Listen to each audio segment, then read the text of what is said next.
Mambo vipi? Welcome once again, and of course kila ambacho kimetuleta hapa leo ni kuhusu Eric Omondi na tuko na wakili wake hapa. Habari ya wakili? Salama kabisa. Are you comfortable with English, Swahili or both? Because you are going to speak to the public, I will speak both.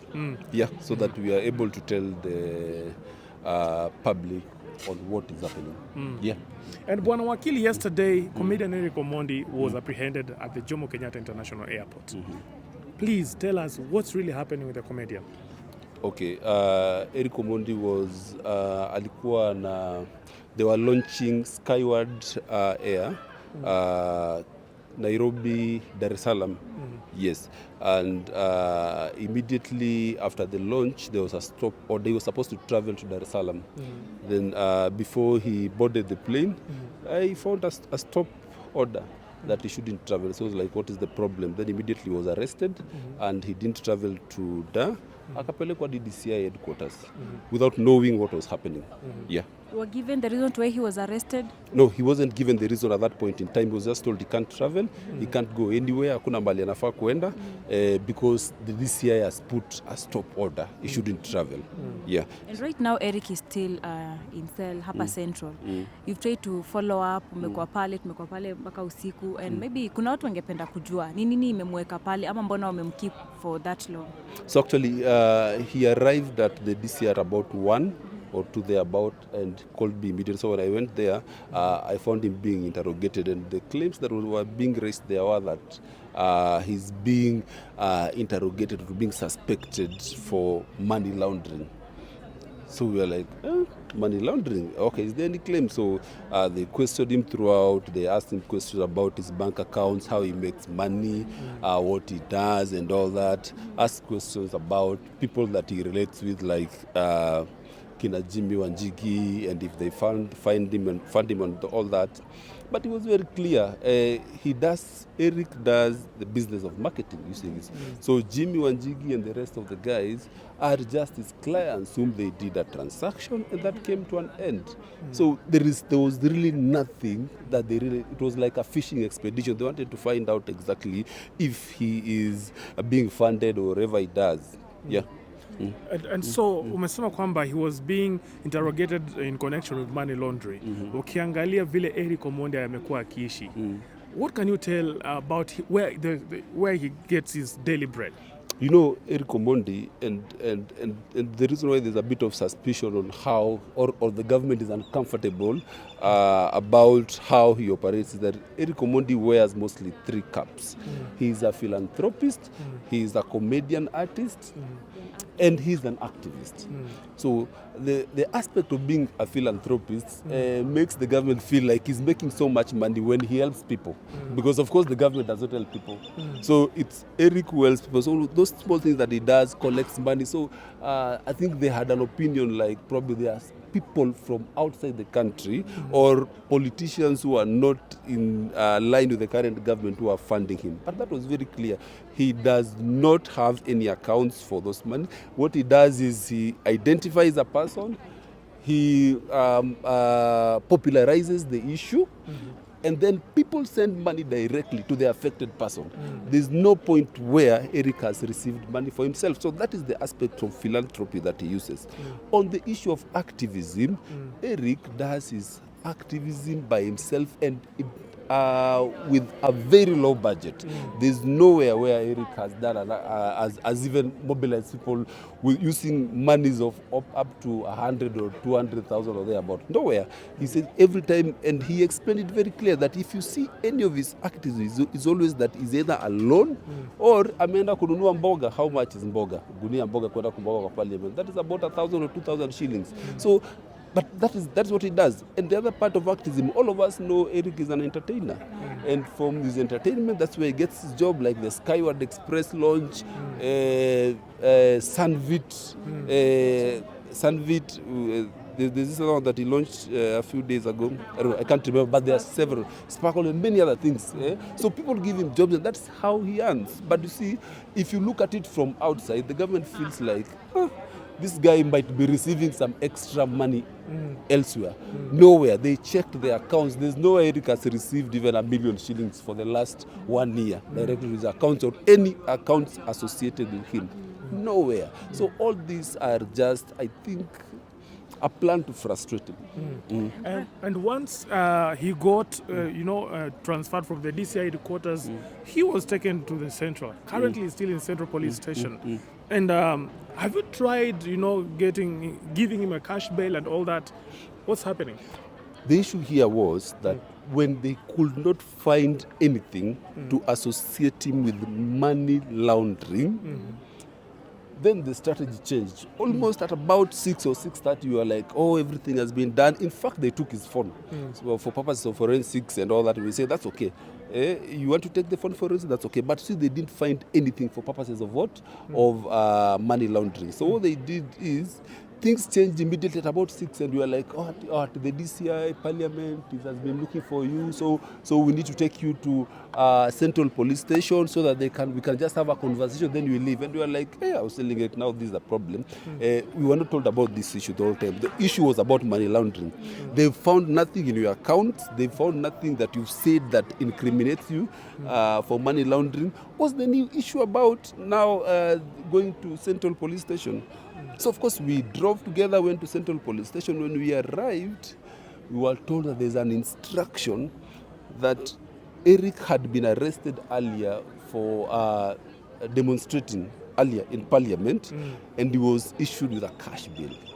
So they were telling us that cash bail had been withdrawn, and the DPP had recommended charges against Eric Omondi. So they were arresting him so that he stays in from Friday yesterday, today, Sunday, and they take him to court on Monday. So that is the current position. Yeah. And according to the the Kenyan Constitution, wewe kama wakili, do you think it is wise, or rather is it lawful to keep somebody under police custody for more than 24 hours? Of course, it is unlawful to keep somebody for more than 24 hours. But this, you see, the game they played is they arrested him on Friday in the evening. So the next available date for court is Monday. So if there is reason to hold you, the police are allowed to hold you. But for me, for this, I didn't think there is any reason to hold Eric for a whole weekend. Because if they are talking about the issue of cash bail, that cash bail was issued to him 2 weeks ago. And he has not ran away, right? What was the fear of just telling Eric, go home, we still have your cash bail, arrive in court on Monday morning? We would have presented him in the morning. Why do they withdraw cash bail on a Friday evening so that they can present it? So they are misusing that option of cash bail. There is just more to this issue than what we can see. Yeah. And Eric loves his job so much. Right now, he doesn't have the phone, and I know he's missing a lot, like clients as well, and also maybe his mental health. Have you tried to check on him? How is he doing right now? Of course, I've known Eric for a very long time, but you see, when somebody gets you out of your job and runs with you in those, those Subarus, you are placed there and you don't know first where you are going because they don't tell you where you are going. And so when I found him, I was a bit shocked, and I don't think he's also very okay health-wise. I don't think he's okay health-wise because we've been speaking for some time. He's not okay. That's why we really worked hard. We left station, and I think we were there together yesterday. Yeah, we left station at about 12, trying just to find a way of having him. Trying to find a way to have him, to have those guys release him on bail. And everybody's like, oh, wakubwa wamesema. We tried DCI Parliament, wakubwa wamesema, DCI wakubwa wamesema. We are like, who is this mkubwa that Eric has wronged? So I think these people are misusing the powers that they have. Yeah. So, Wakili, what do you think should be done right now? Because and what is the secret agenda? When I went to sleep last night, I thought about this, and I'm thinking, maybe there is no big issue that Eric has done. But you see, the president has a State of the Nation address on Thursday, right? Then there is also this hashtag that has been trending on Twitter on Occupy Parliament once again. So I'm thinking, and this is a useless thinking, and probably they are thinking they are creating something which I may call an anticipatory crime. They are anticipating that Eric may be planning to cause chaos and all that, because Eric has been involved previously on or engaged in some activities of activism in Parliament. So I think they are trying to threaten him or just bar him from doing any activity that will cause chaos or increase the tension that is rising on the Occupy Parliament protest that may be on Thursday. So probably they are rounding up many other people round, but Eric is prime, because if you think about Parliament and demonstration, the first one that comes to you individually. You see, you cannot talk about Gen Z, because Gen Z you can't identify who. But if you want to identify one person that is associated with demonstrations in Parliament, it's Eric. So that's I think why he's been arrested. That's what I think, over and above the other issues of money laundering, because those are useless issues, very useless. Yeah. And there were other claims that perhaps the police suspected that he also participated in funding the Gen Z protests around June 25th. Yeah. Can you tell us more? Yeah, those were some of the questions that came up, but at that point they were useless questions. See, because I was with Eric 2 weeks or 3 weeks before the Gen Z protest, and at that point in time there was the issue where when he had gone to demonstrate in Parliament with, I think, a horse wearing some red. Yes, then he was arrested, and then when the DCI wanted to prefer charges, DCI Parliament wanted to prefer charges against him, the ODP refused, because he was just picketing, and picketing is a right that we have in the Constitution, right? So afterwards, when he was released, something happened. His brother passed on, right? So immediately Erico was busy burying his brother, and then the Gen Z issue arose. So could he sit down and start planning on how to fund the Gen Z movement, or planning on how to bury his brother? Yes. So that was a very useless claim. Yeah. So Eric never participated in the Gen Z funding. The Gen Z issue was an organic issue.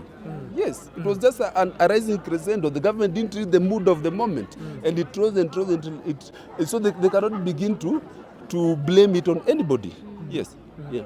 And maybe do you have final remarks to the Kenyans out there and Eric Omondi supporters?